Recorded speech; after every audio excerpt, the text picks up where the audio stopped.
وہ جملہ مجھے جارج برنارڈ شاہ کا یاد آ گیا علامہ صاحب، جو ابھی ڈاکٹر صاحب فرما رہے تھے۔ جارج برنارڈ شاہ نے کہا نا کہ دنیا کے مصائب و آلام کا واحد حل یہ ہے کہ محمد صلی اللہ علیہ وآلہ وسلم کو دنیا کا حکمران بنا دیا جائے۔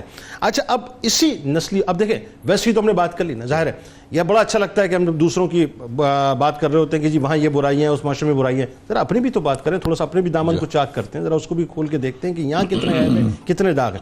اسی طرح نسلی اور قومی امتیاز کی تباہ بدقسمتی سے مجھے محسوس ہوتا ہے کہ ہمارے معاشرے میں بھی حد درجہ بڑھی ہوئی نظر آتی ہیں۔ قومیت کی بنیاد پر تعصب کرنا، نسلی بنیاد پر جو ہے وہ رشتے نہ کرنا، یا کسی کو کم نسل سمجھ کے اسے قریب نہ آنے دینا، ایون کاروبار تک جو اس سے نہ کرنا، کیا دیکھتے ہیں آپ؟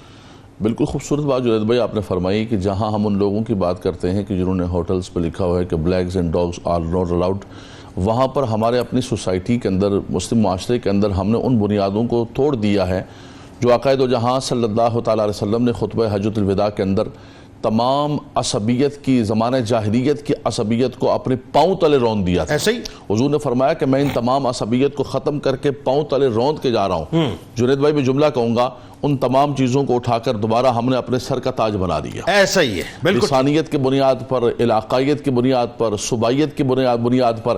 اچھا، لیڈرز جو ہے وہ لوگوں کو تیار کرتے ہیں، اسی ان نعروں کے ذریعے جو ہے وہ خراب کرتے ہیں، تباہ و برباد کرتے ہیں۔ ان کے تو مقاصد ہوتے ہیں، لیکن یہ سمجھنا چاہیے، نہیں سر، یہاں پہ رک کے ایک جملہ آنا چاہیے کہ لیڈرز، بالکل آپ صحیح کہہ رہے ہیں، یہ تعصب کی بنیاد پہ ایکسپلوئٹ کرتے ہیں قوم کو، مسلمانوں کو تقسیم کرتے ہیں، پاکستانیوں کو تقسیم کرتے ہیں۔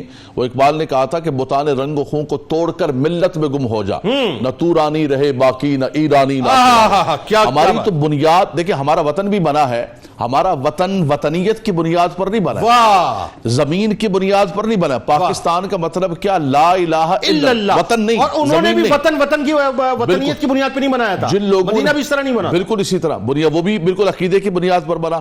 جن لوگوں نے یہ کہا کہ بھئی تم کیوں جا رہے ہو، ہندوستان جو ہے یہ ہم سب کا وطن ہے اور ہم سب ہندوستان میں رہنے کی وجہ سے ایک ملت ہے، تو ڈاکٹر اقبال نے کہا کہ ان کو ابھی تک دین کی بنیاد عجم ہنوز نہ دانت رموز دین ورنہ۔ فرمائی یہ کیسے لوگ ہیں؟ سرود بر سر ممبر کے ملت از وطن است اور چے بے خبر ز مقام محمد عربی است۔ ان کو تو محمد عربی کے مقام کا پتہ نہیں۔ اللہ، اگر ملت بنتی وطن کی بنیاد پر تو حضور بھی مکہ کے رہنے والے، ابو جہل بھی، ابو لہب بھی رہنے والے، کمپرومائز کر لیتے بھائی ہم قریشی بھی ہیں، مکی بھی ہیں۔ فرمایا کہ ملت وطن سے نہیں بنتی ہے، بمصطفیٰ برساخ شراک دی ہما سبحان اللہ، غرب اولا رسیدی تمام بولا بیس۔ فرمایا ملت بنتی ہے غلامی مصطفیٰ کی بنیاد۔ سبحان اللہ، اقبال نے یہی کہا ہے کہ آپ ان تمام بتوں کو توڑ کر ملت کے اندر گم ہو جائیں۔ درست۔ یہ جو ہم نے علاقائیت، برادری کی بنیاد پر، لسانیت کی بنیاد پر اس وطن کے ہم نے ٹکڑے ٹکڑے کر دیے، صوبوں کے نام پر جو ہے لوگوں نے پارٹیاں بنا لی ہیں۔ یہ ہمارا وطن یہ اللہ تبارک و تعالیٰ کی نعمت ہے، اس کو زبان پر، صوبائیت پر، علاقائیت پر تقسیم نہ کرو، اس کو ملت بنا کے رکھو، اور ملت جو ہے تب بنے گی کہ جب تم آقا دو جہاں صلی اللہ علیہ وسلم کی غلامی یعنی یوں کے کہہ اندر آؤ گے۔ لیجئے کہ نسل پرستی اور نسل کے تفاخر کا جو سرکہ ہے یا صوبائیت کا جو سرکہ ہے وہ محبتوں کے شہد کے اندر مت گھولنے کی کوشش کرو۔ بالکل ایک جملہ بھی کہوں گا، آپ نے جیسے کہا کہ شادیاں نہیں کرتے ہیں، نبی کریم صلی اللہ علیہ وسلم نے نہیں سر، اس میں بات کرنی ہے مجھے، نبی کریم صلی اللہ علیہ وسلم نے فرمایا کہ لوگ رشتے کرتے ہیں، تنکح المرء لاربعین، فرمایا کہ لوگ حسب نسب کی بنیاد پر رشتہ داری کرتے ہیں، ٹھیک ہے، مالداری کی بنیاد پر کرتے ہیں، حسن و جمال کی بنیاد پر کرتے ہیں۔ حضور نے فرمایا کہ میں تمہیں حکم دیتا ہوں کہ تم دینداری کو دیکھیں، یہ چیزیں ہو تو بہتر ہے، لیکن فرمایا اولیت، فوقیت جو ہونی چاہیے وہ یہ نہیں ہے کہ فلاں ہماری برادری کا ہے، فلاں مالدار ہے، حسین و جمیل ہے۔ یہ دیکھو سب سے پہلے کہ دیندار ہے یا نہیں۔ یہ ایک پیمانہ آ گیا ڈاکٹر، یہی بنیاد ہے جس کی وجہ سے آج ہمارا معاشرہ ٹوٹ۔ میرا ایک سوال آ جائے پھر آپ اس پہ کلام فرمائیے۔ یہ ایک پیمانہ سیٹ کر دیا سرکار علیہ السلام نے، بنیادی آپ کو فارمولہ دے دیا۔ اب کیا کہیے ان لوگوں کا جو کہتے ہیں برادری میں رشتہ ہوگا تو کریں گے، ورنہ بچیاں جو ہیں اپنا وہ چاندی اتر جائے ان کے سروں میں، وہ مر جائیں کھپ جائیں، ہم نہیں دیں گے، ایسا ہی ہے۔ اچھا، کیا کہے ان لوگوں کا کہ برادری کے اندر ایک ڈفر قسم کا لڑکا موجود ہے، ٹھیک ہے جی، اس کو دے دیں گے، باہر سے ایک بہت اچھا رشتہ ہے، پڑھا لکھا، ایک پڑھی لکھی لڑکی جو ہے اس کی زندگی تباہ ہو جاتی ہے، ایک ڈفر لڑکے کو اس لیے دیں گے کہ ہماری برادری کا ہے۔ یا کیا کہیں گے ان لوگوں کا جو یہ کہتے ہیں ہمارا میچ نہیں ہے، ہماری کلاس نہیں ہے، جب تک ہماری کلاس کا رشتہ نہیں آئے گا ہم نہیں دیں گے؟ ایسے لوگوں کی مینٹیلٹی کا کیا کہیں گے؟ بالکل جنید بھائی، آپ نے بہت خوبصورت سوسائٹی کی عکاسی کی ہے کہ آج 2021 کے اندر بھی ہم اپنے آپ کو بہت ترقی یافتہ کہتے ہیں، تعلیم یافتہ کہتے ہیں، لیکن ہماری سوچوں کا زاویہ یہیں پر رکا ہوا ہے۔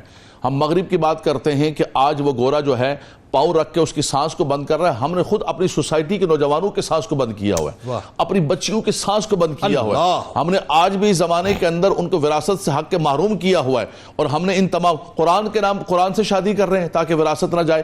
اور یہ جو خاندانی تفاخر اور خاندانی بنیاد پر ہے کہ ہم برادری سے باہر نہیں کریں گے، اور بالکل بچیوں کی چاندی اتر جاتی ہے، شادیاں لاکھوں بچیاں بیٹھی ہوئی ہیں اسی بنیاد پر، صرف اسی وجہ کہ ہمارا جو ہے نا یہ نہیں ہوتا ہے۔ میں سمجھتا ہوں کہ اس تمام اسلامی بنیادوں کو اور آقا دو جہاں صلی اللہ علیہ وسلم کی تعلیمات کو ہم نے پس پش ڈال دیا ہے۔ نبی کریم صلی اللہ علیہ وسلم نے ہمیں کوئی یہ تعلیم نہیں دی۔ صحابہ کرام کا جو مواخات کرایا، ان کے جو رشتے کرائے، علامہ صاحب نے ڈاکٹر صاحب نے جو مثالیں دی ہیں تمام کی تمام نبی کریم صلی اللہ علیہ وسلم کی زندگی کی، اس کے اندر کوئی بھی یہ چیز نہیں تھی جس کو میں اور آپ لے کر یہ چل رہے معاشرے کے اندر۔ لیکن سر یہ ہوا کیسے؟ مجھے بتائیے کہ میں اپنے قبیلے سے باہر اپنی بیٹی نہیں دوں گا، میں اپنے قبیلے سے باہر اپنے لڑکے کا نکاح نہیں کروں گا، میں اپنی برادری سے باہر نہیں جاؤں گا، میں اپنی کمیونٹی سے باہر نہیں جاؤں گا، میں اپنی نسل سے باہر، یہ ہوا کیسے؟ دیکھیں جنید بھائی، ایک تو یہ زمانہ جاہلیت سے یہ عصبیت کا نظام چلتا ہوا آ رہا ہے۔ حج بھی ہوتا تھا، سوق اوقاز کے اندر بھی بیٹھ کر اپنے باپ دادا کے اشعار پڑھے جاتے تھے۔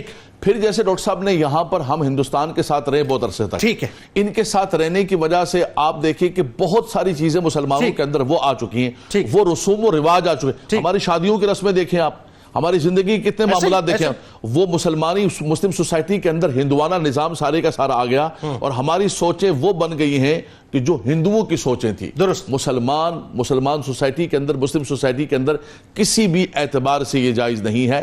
اگر کوئی مثال کے طور پر رزق حلال کمانے والا ہے، اور یار وہ موچی کا بیٹا ہے، وہ لوہار کا بیٹا ہے، وہ کمہار کا بیٹا ہے، یہ تو تصور بھی نہیں ہے، یہ بات بھی نہ کیجئے آپ۔ اگر آپ یہ موچی لوہار کمہار کی بات کریں گے، لوگ کہیں گے جی ذلت والی بات ہے کہ کسی موچی کے بیٹے کو ہم دے دیں اپنی۔ اس تو بہتر ہے کہ اپنی بچی نو زندہ مار دئیے، اپنی بچی نو بٹھا کے رکھو، لیکن نہیں دینا ہے رشتہ، کسی اعتبار سے نہیں دینا ہے۔ جنید بھائی، اس نے ہمارے معاشرے کو تباہی، بربادی اور برائیوں کی طرف بڑھا دیا۔